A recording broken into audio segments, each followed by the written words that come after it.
Let me ask you a question. Are you okay? Now, your first thought might be, yeah, I think so. I mean, I'm alive, right? But if we're going to be honest, if you slow down and look beneath the surface, are you really doing okay? Maybe you're carrying some anxiety. Maybe there's some loneliness. Maybe you're still healing from a relationship that was broken or even ended. Maybe something happened that was so painful, you're wondering if God is even good. Or maybe the expectations you put on yourself just feel like too much and the guilt is weighing you down. If that's where you are today, I just want to say something really simple, but it's really important. It's okay to not be okay. And I'm going to let you in on a little secret. The people sitting next to you, they're not okay either. In fact, turn to the person in your small group and just tell them, you're not okay. Go ahead, do it. You know, I've had plenty of seasons in my life where I wasn't okay. We all have. So the question is, what do we do in those seasons? One guy who knew how to walk through the hard stuff was a guy by the name of Paul, also known as the Apostle Paul. At first, Paul had it made. He was a Roman citizen, which gave him all kinds of power and influence. And he also was a Pharisee, part of the religious elite. Respected, educated, admired. He was taking out this cult that he thought was Christianity. And then everything changed. Paul had this radical encounter with Jesus. A light from heaven blinded him and he fell to the ground. He was blind. He was not okay. But Jesus was more than okay. And he restored his sight and he changed his life. And Paul went from trying to destroy the church to becoming one of the most passionate Jesus followers who's ever lived. But here's the thing. After Paul gave his life to Jesus, things didn't get easier. They actually got harder. He was arrested, beaten, shipwrecked, bitten by a snake, thrown in prison multiple times, and the man went through it all. I mean, his life was like a bad country song, just on rewind again and again and again. And yet, even in all of that, Paul said, I will continue to rejoice. He found a joy that wasn't based on circumstances. He found a purpose that didn't fall apart when life got hard, and he clung to Jesus no matter what. So for the next 5 weeks, we're going to look at some of the struggles that Paul went through and how his faith in Jesus helped him overcome them. Today, we're starting with the easy subject, anxiety. Now, Paul had plenty of reasons to be anxious. I mean, between the snake bites and the shipwrecks and the stoning, he had anxiety. But do you know what I think caused him the most stress? It was his role as a leader in the church. After Paul became a follower of Jesus, he started over 14 churches. And as a pastor myself, I can tell you, just leading one church can bring enough pressure to keep you up at night. You're managing people and finances and problems and personalities and weddings and funerals and people come and go, and sometimes it hurts and there's drama and disappointment and days where you wonder if you're even doing anything right. And Paul felt that same type of pressure. Here's what he wrote to one of the churches. Besides everything else, I face daily the pressure of my anxiety for all the churches. When someone is weak, then I feel weak too. When someone is led into sin, I'm filled with distress. You see, Paul felt it all. He had a deep love for people, and with that also came a deep concern. And maybe that's where you're at. Maybe you're a leader at work, or a student trying to keep up on everything, or a parent raising kids and wondering if you're getting any of it right. You see, anxiety doesn't play favorites. It comes for all of us. So how do you deal with it? Paul gives us some powerful wisdom in his letter to the church he started in Philippi. He said this, "Don't worry about anything. Instead, pray about everything." He's saying, whatever got you anxious, take it before God. Before you panic, before you freak out, take some time to pray and watch it get fixed. Then he says in verses 6 and 7, tell God what you need and thank Him for all that He's done. Then you will experience God's peace, which exceeds anything we can understand. You see, gratitude opens the door to peace even when everything around you is a mess. Thankfulness helps you see that God is in the middle of whatever it is. And then Paul finishes all of this in verse 8. Fix your thoughts on what is true and honorable and right and pure and lovely and admirable. Think about these things that are excellent and worthy of praise. In other words, pay attention to what your mind is focused on. So when anxiety creeps in, think differently, capture the thoughts, do something different, turn on some worship music, open the Bible, call a friend who loves Jesus and ask them to pray with you. Recently, I've been adding a mantra when I'm feeling anxious in the morning. I just tell myself, today, with God's help, I will let God remove my anxiety and fear.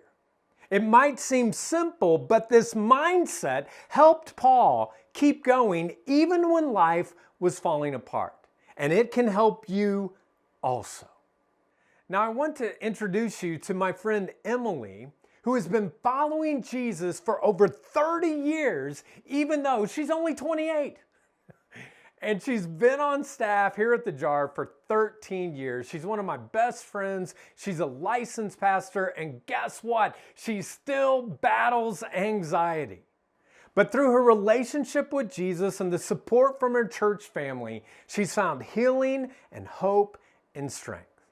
After you hear her story, though, stick around because my other friend, Dawn, who's a Christian counselor, she's going to share with you a few helpful kind of tools for those times when anxiety starts to creep in and it's overwhelming. So you'll want to hear that. So now let's check out Emily's story.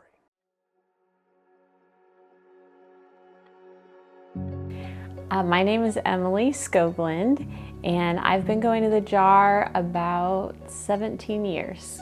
I am the small groups pastor at the Jar. I've experienced anxiety a lot in my life.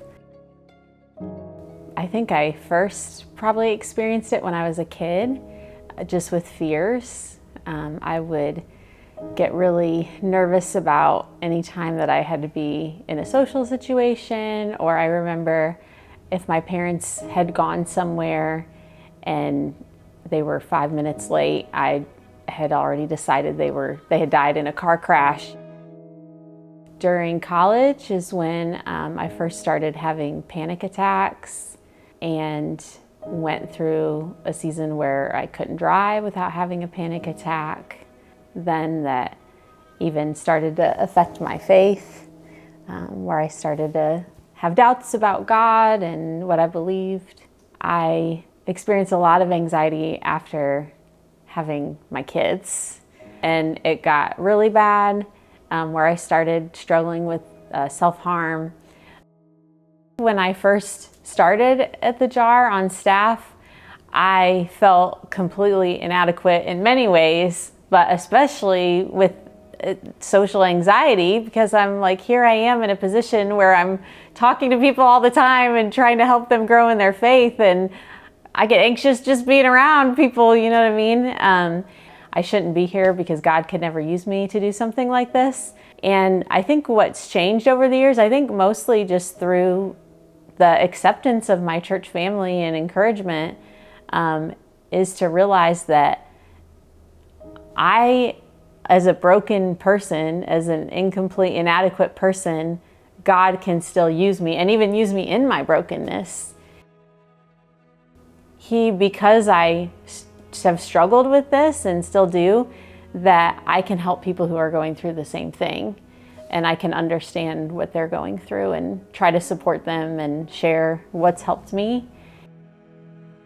I think a big way that I've tried to cope with anxiety is avoidance. So I would just avoid situations where I might feel anxious. I think I missed out on a lot of opportunities growing up, a lot of relationships, just different dreams that I had because anxiety kind of held me back because I would rather just avoid the situation. Busyness has been another thing that if I kept myself active and I was going, then I didn't have time to think about all the things that brought me anxiety. That ended up just making it worse. For a long time, I was scared to take medication. I was scared about side effects. And I think there's a part of me that it almost felt like weakness if I did medication. Like, well, why can't I just handle this on my own, you know? There was actually a doctor in the church who was kind enough to sit down and have breakfast with me and just listen to me and just encouraged me that it's okay to ask for help. She helped me to find a medication that, and work with my doctor to find a medication that was right for me. And it was, I had a really helpful experience with it. And, I really think that anxiety it's spiritual, it's emotional, and it's physical too. And you need help in all three ways. I'm so grateful that I go to a church where I can talk about it openly and people won't judge me. Especially, I would say in my small group, I'm very open about anxiety, never have felt judged. Other women in the group will talk about their anxiety and kind of what has helped them and, where it's been difficult. And we just we support each other. And there are like so many people at the JAR who will just text me and be like, hey, how are you doing with this? How can I pray for you? And I know there's people that if I'm having a bad day, I can text them and say, will you pray for me? And I know that they will. Don't try to do that journey alone. So you have a Heavenly Father who came to earth as a human and experienced anxiety, so He knows what it feels like, He understands. And he wants to take that from you and He wants to help you. You're not broken, there's nothing wrong with you. It's just kind of the experience of being a human is we're gonna have struggles, and God can use those struggles in really great ways. I was teaching on Sunday morning, I was giving the teaching, and I had done that before, and I was always a little nervous about it, a little bit anxious. But this time I felt okay about it. It was going pretty well. And then right in the middle of the teaching, all of a sudden panic just hit me. And my heart started racing. I started sweating. I felt dizzy. Felt like I was gonna pass out, and just like this impending sense of doom. But I was like trapped. I couldn't leave. I was up here, on the stage, and I just grabbed my music stand and I'm like, all right, I'm just gonna read these words and you've got to get me through this, God. And by some miracle, it had to have been God, I got through it to the end. After that, I was like, I'm never doing that again. Never ever getting up on stage again, never ever gonna do a teaching. I have done it since then, thankfully, from a lot of encouragement from other staff members and friends.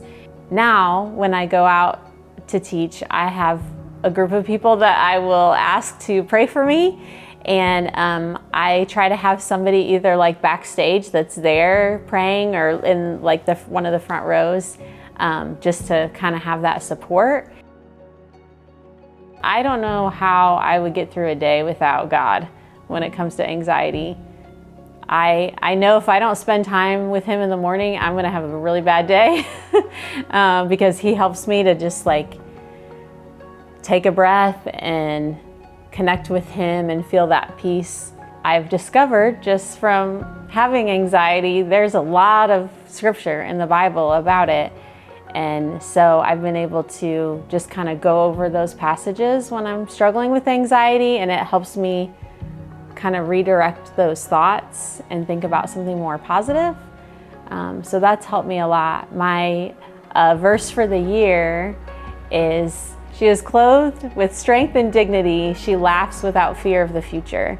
So that's where I hope God will bring me to a place that I can just laugh and have fun and enjoy life and not fear the future at all. I had an experience, well, it was actually Good Friday, where I was just praying to God and just thanking Him for the cross and His death on the cross, and just trying to really remember that moment and remember what He did for me. And I pictured Him on the cross, and I felt like He was prompting me to just give up my anxiety and put it on the cross.